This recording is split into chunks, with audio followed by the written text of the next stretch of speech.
질문 하나를 드리면서 오늘 설교를 시작하겠습니다. 여러분은 어디에서 삶의 여정을 걷고 계십니까? 사람은 살아가면서 내가 속한 이런저런 모임들, 그 안에서 삶의 여정을 걸어가죠. 가정이라는 공동체는 가장 기본적인 삶의 여정의 장소일 테고요.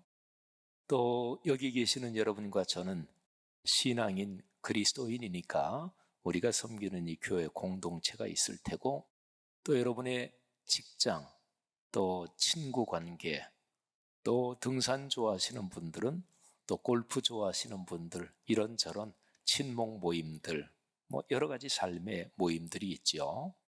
아무튼 여러분이 그 공동체에 속해서, 그 모임에 속해서 걸어가고 있는 삶의 여정 한번 생각해 보십시오. 자, 그런데 그 모임들 중에서 여러분이 생각하기에 제일 중요하다고 생각하는 모임이 어떤 것입니까? 자, 우선 가정하고 교회는 잠깐 우선 빼놓으셔도 좋고, 자, 여러분이 소속되어 있는 모임들 중에서 어떤 모임이 여러분이 가장 중요하다고 생각하는 그런 모임인지 한번 생각해 보십시오. 자, 그런 모임에 대해서 제가 질문을 몇 가지 드리겠습니다. 첫 번째는, 거기가 안전한가요? 이거는 현재 상황과 연관된 질문입니다. 혹시 어떤 모임인데 그 모임에 안 갈 수도 없고, 가기만 하면 이상하게 복잡하고, 그리고 괜히 마음 상하고, 그 안전하지 않은 거잖아요. 그 다음에 두 번째는, 거기에 희망이 있습니까? 이건 미래에 연관된 질문입니다. 나 이 모임 자꾸 기대가 돼. 이 모임에서 인생 여정 걸어가는데 갈수록 내가 더 행복할 것 같아. 이런 거죠.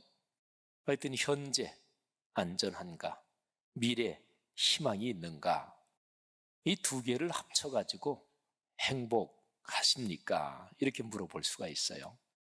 자, 좀 더 깊이 질문한다면, 거기에서 걸어가는 삶의 여정이 가치 있고 아름답습니까? 이렇게 질문할 수 있어요. 가치라는 건 참 중요하잖아요. 그리고 삶의 아름다움, 제가 아름다움 이 단어를 참 좋아하는데, 이거는 참으로 고귀한 것들이 집약된, 응축된 그런 것을 가리켜서 아름다움이라고 하죠. 자, 결정적인 질문을 이렇게 던질 수가 있습니다. 여러분이 아주 소중하게 생각하는 그 모임, 그 집단, 그 공동체, 자, 거기에서 삶의 여정이 끝난 후에 어떤 것을 그 모임이 보장을 하나요? 중요하잖아요. 신체의 생명은 언젠가는 끝나는데, 죽으면 그걸로 끝이지, 그 뒤에 뭘 생각해. 물론 그렇게 생각하고 사는 사람도 많이 있어요.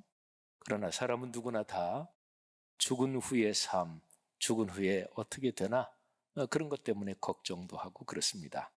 자, 지금까지는 제가 그냥 일반적으로 이 얘기를 진행한 거예요. 자, 우리 기독교 신앙으로 한번 질문을 던지면 어떤 면에서 굉장히 간단해집니다. 여러분이 중요하다고 생각하는 그 모임, 거기에서 걸어가는 삶의 여정이요, 나를 거룩하게 이끌며, 그리고 나에게 내가 이 공동체에서 계속 걸어가면 내 삶이 거룩하고 아름다워진다, 이런 확신이 있나요? 여러분, 거룩함, 이것은 현재의 안전과 미래의 희망을 보장합니다. 거룩함이 있는 곳이 믿을만한 곳이고 행복하고, 그리고 가치 있고 아름다운 것입니다. 혹시나 거룩함, 이거는 신앙인들에게도 좀 부담스러운 단어일 수가 있죠. 이게 약간 부담스럽다면, 그러면 한번 거룩함의 반대쪽 상황을 한번 생각해 보세요. 자, 거룩하다, 이거하고 반대쪽 상황을 표현하는 단어들 어떤 것이 있을까요? 거짓말한다, 남을 시기하고 미워한다, 싸운다, 갈등한다, 이기적으로 욕심을 부린다. 여러분, 거룩함과 반대되는 그런 상황, 그게 내 삶의 일반적이라면 그러면 그 삶은 불행할 수밖에 없잖아요. 그래서 성경 말씀은 그리스도인으로 인생길을 걸어가는데 가장 궁극적으로 도달해야 될 목표 지점, 그리고 우리가 늘 그 목표 지점을 잊지 말아야 하는데 그거를 너희가 거룩해지는 거다. 이거는 최고의 아름다움을 말하는 것이지요. 사랑하신 여러분, 거룩함은 영원합니다. 그거는 당연합니다. 하나님이 거룩하신 분인데 그 하나님이 영원하신 분이거든요.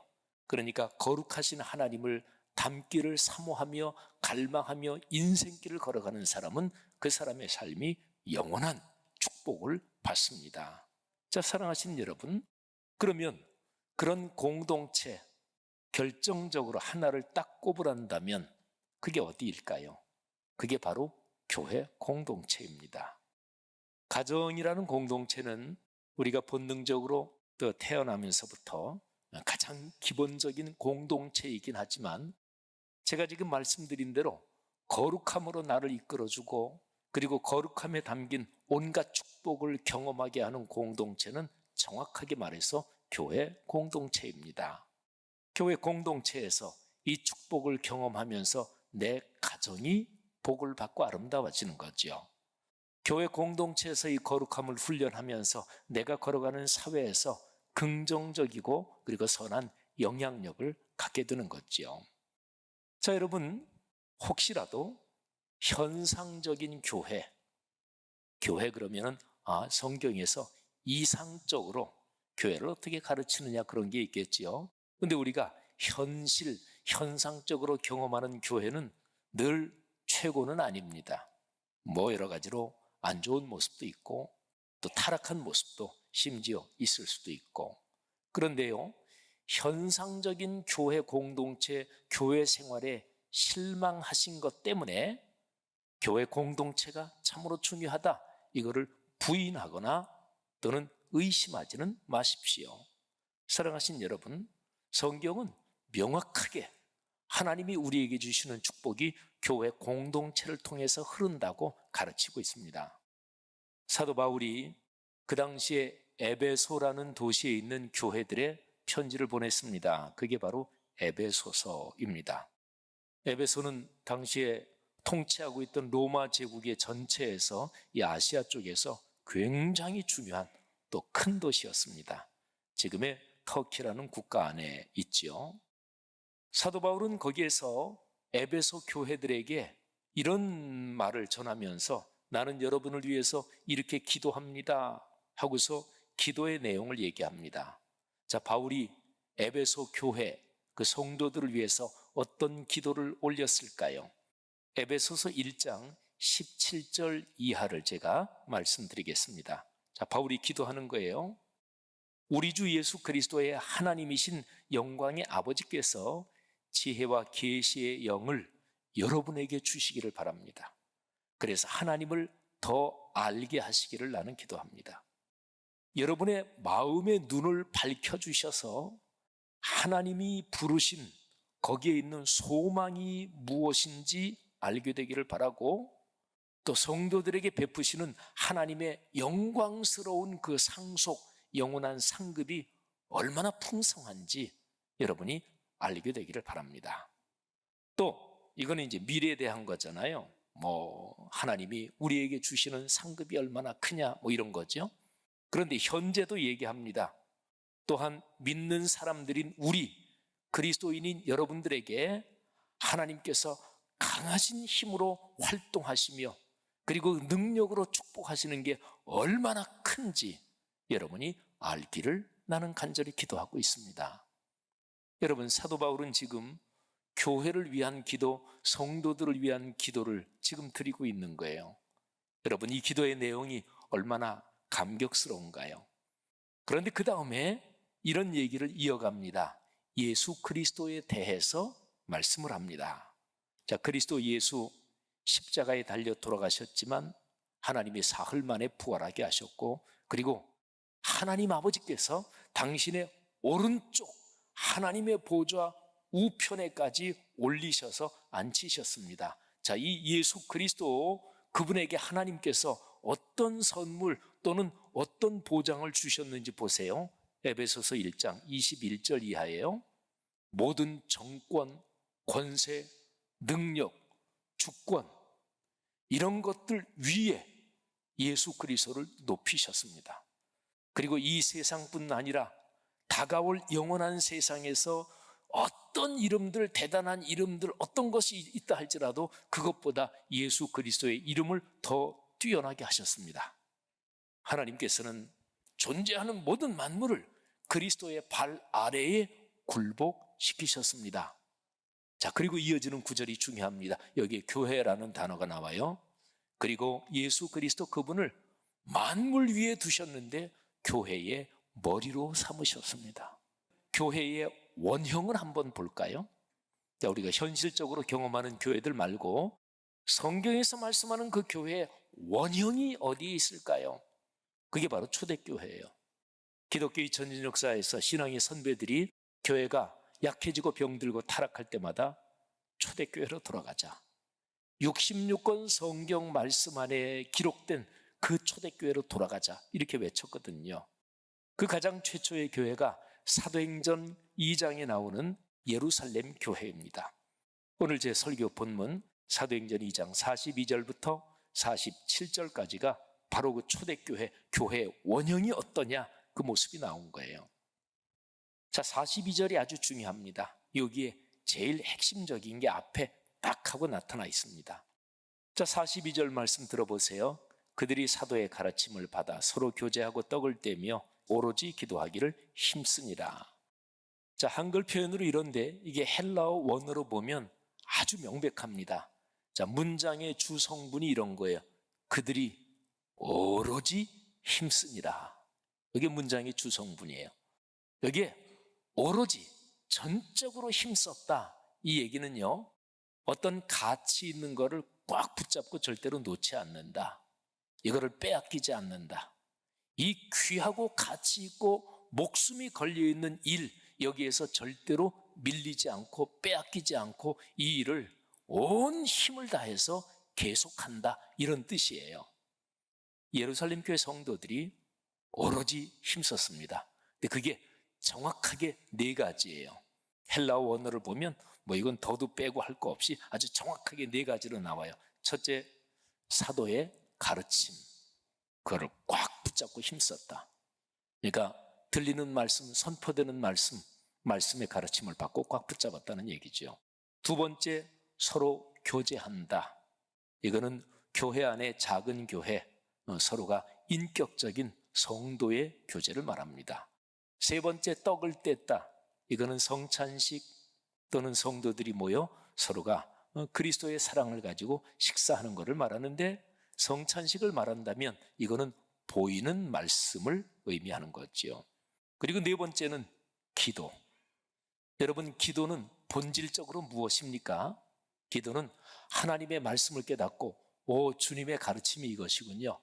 제가 주님의 가르침 그 말씀대로 살기를 원합니다. 그 말씀이 제게 이루어지게 하옵소서. 그러니까 말씀이 삶으로 작동되도록 거기에서 악한 영이 방해하니까 악한 영보다 더 큰 하나님의 능력이 역사해달라고 하는 게 기도의 본령, 기도의 본질입니다. 자, 여러분, 네 가지. 사도의 가르침 말씀입니다. 그리고 성도의 교제, 작은 공동체에서, 그리고 세 번째, 보이는 말씀인 떡을 떼는 성찬식, 그리고 네 번째는 바로 기도입니다. 여러분, 교회는 이 네 가지를 절대로 이 네 가지에서 밀리면 안 돼요. 네 가지가 약해지면 안 돼요. 이 네 가지 때문에 교회는 교회다워지는 거예요. 2000년 역사의 교회가 약해지고 병들고 타락할 때마다 그때는 가만히 살펴보면 이 네 가지 중에 뭐가 약해지는 거예요. 네 가지가 옆으로 밀려나는 거예요. 어떨 때 이거를 잊어버리면 그때는 교회는 마구 타락하는 거죠. 교회는 어떤 경우에도 성경 말씀이 가르치는 바에 따라서 사역을 해야 되고, 그리고 그것이 이루어지게 해달라고 하나님께 간절히 기도해야 돼요. 교회를 저 같은 목회자나 또는 장로님, 권사님, 우리 교회 중요 지도자들이 교회 선교 봉사하면서 현실이 이러니까 이렇게 하지, 현실을 점점 더 고려하기 시작하고 타협하면 결국은 이 네 가지가 약해지고 잊어버립니다. 사랑하신 여러분, 우리 교회가 이 네 가지에서 강력하고 그리고 아름다운 교회가 되기를 주의 이름으로 축복합니다. 자, 그리고 나서 그 밑에 이어지는 거는 바로 여기에 걸린 것들이에요. 43절, 사람마다 두려워하고 사도들로 말미암아 기사와 표적이 많이 나타났다. 사랑하신 여러분, 하나님께서는 오늘도 기사와 표적을 통해서 성도들을 축복하시고 삶을 이끄십니다. 이 사실을 믿으시고 하나님께 기도해서 그런 체험이 있기를 주의 이름으로 축원합니다. 여러분, 그거를 경험하면 사람이 경외하는 마음을 갖게 돼요. 여기 하나님을 사람마다 두려워한다, 이게 바로 그거예요. 교회에서 무대뽀로 큰 소리 치고 아나무인격으로 행동하는 사람이 가끔 가다가 있는데 그 사람은 하나님이 살아계신 거 체험을 못한 사람이에요. 그러니까 아나무인으로 방자하지요. 내가 사회적으로 돈이 좀 많다고, 또는 내가 이 교회에서 내 위치가 이 정도 돼? 그러면서 방자한 거예요. 그런데 교회 공동체에서 방자한 사람은 하나님이 살아계심을 체험하지 못하니까 그런 거예요. 하나님이 살아계심을 체험하면 하나님이 여기 계시네, 하나님이 내 삶에 함께 계시네, 이거를 아니까 경외하는 마음이 드는 거예요. 자, 그 다음에 이어지는 44절 45절에는 성도들이 진심으로 삶에서 서로 사랑합니다. 경제적으로 어려운 사람, 초대교회 공동체는 100% 자기 거를 다 내고 이런 현상도 잠깐은 있었지만 오래 지속된 거는 아니고요. 어쨌든 내 재물 중에서, 내 경제적인 상황 중에서 도울 수 있는 한도 내에서 서로 돕고 어려운 사람 기도하고 서로 격려하고 그러면서 살아갔습니다. 그리고 특별히 46절에 보면 거기에 큰 모임과 작은 모임 얘기가 나와요. 날마다 마음을 같이하여 성전에 모였다, 이거는 많이 모인 모임을 말해요. 그리고 집에서 떡을 떼며 기쁨과 순전한 마음으로 음식을 먹었다, 이거는 구역예배 또는 묵상 소그룹 그런 거를 말해요. 집에서 또는 어디에서 작은 수의 사람들이 모여서 같이 말씀을 나누고 기도하고 음식도 같이 먹고. 그 결과 47절에 보면은 온 백성에게 칭송을 받았다 그랬습니다. 여러분, 그리스도인이 제대로 살면 사회적으로도 예수 안 믿는 사람들이 교회를 괜찮게 봅니다. 그런데 여기 47절에 온 백성에게 칭송을 받았다, 그래서 구원받는 사람이 날마다 더해졌다. 그런데 그 앞에 바로 이런 표현이 나옵니다. 하나님을 찬미하며, 하나님께 예배했다는 거죠. 여러분, 하나님께 진정으로 예배해야 삶이 제대로 변합니다. 삶이 제대로 변하면 그러면 주변 사람들에게 거룩한 영향력을 갖게 됩니다. 사도행전 2장의 이 교회의 모습은 교회의 원형입니다. 자, 이처럼 아름다운 교회에서 삶의 여정을 걷는다면 얼마나 행복할까요? 연곡 효성교회, 그 교회 성도들은 참으로 복된 성도들이겠죠. 그래서 제가 축사 영상 녹화해서 보내면서 한국 교회가 나아갈 길을 여러분의 교회가 제시했고 그렇게 걷고 있습니다. 한국 교회가 걸어갈 방향을 여러분의 교회가 끌고 가는 것입니다.